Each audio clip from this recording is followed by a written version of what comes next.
In a world dominated by wearable tech like GPS watches, heart rate monitors, and power meters, there's one training tool that often gets overlooked: your own body.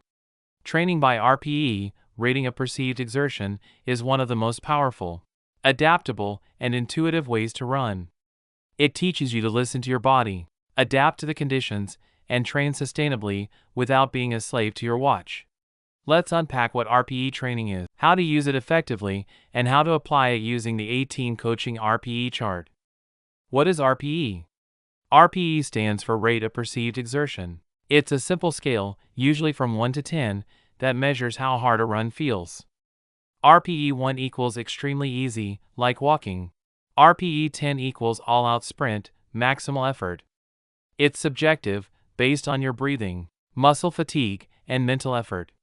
While it might not be as flashy as VO2 max or heart rate zones, it's incredibly accurate when you learn how to use it, and it works even when your gadgets don't.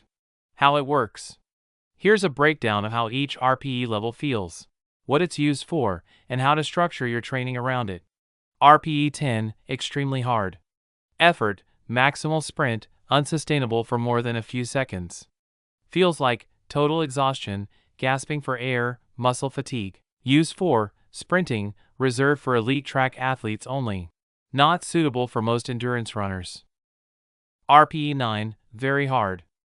Effort, VO2 max intervals or all-out reps. Feels like 2 to 3 minutes of suffering. Hard to speak. Used for speed intervals, VO2 max sessions. RPE 8, hard. Effort, the top of your threshold zone. Feels like 1.5 kilometers or 1 mile max effort. Used for threshold intervals, time trial pace work. RPE 7, somewhat hard. Effort, just below your red line. Feels like you'll blow up in 10 to 20 minutes. Used for tempo runs, lower end threshold intervals. This is your race effort for 10K to half marathon. RPE 6, slightly hard. Effort, controlled discomfort. Feels like breathing heavier, but manageable. Used for long endurance runs, easy runs up hills. Ideal for building fatigue resistance over time. RPE 5, moderate. Effort, comfortable with a slight push. Feels like can still chat, but you know you're working. Used for long runs, steady state efforts. RPE 4, moderate, comfortable. Effort, natural running pace. Feels like neither holding back nor pushing. Used for easy runs and aerobic base training. RPE 3, easy. Effort, very relaxed running. Feels like could run for hours. Can easily talk. Used for recovery runs, base mileage.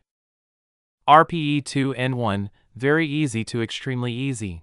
Effort, light jog or walking. Feels like almost no effort. Used for warm-ups, cool-downs, recovery between intervals. Why RPE training works. Adapts to real-world conditions. Unlike pace or heart rate, RPE automatically adjusts for heat, hills, stress, and fatigue. Builds awareness. You learn to listen to your body's signals, making you more responsive, resilient, and intuitive on race day. No tech needed. RPE is always available, even if your GPS drops out or your heart rate strap dies. RPE doesn't replace pace, heart rate, or power. It complements them. But trying to train by all three at once can cause confusion. Pick the best tool for the day and the goal. Final takeaway.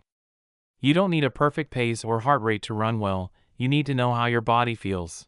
RPE training puts you back in control. It builds consistency, reduces overtraining, and helps you stay mentally connected to your running.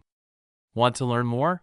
At 18 Coaching, we use a combination of heart rate, pace, and RPE to train intelligently and perform confidently. Our programs are tailored to your goals, your life, and your real-world running conditions.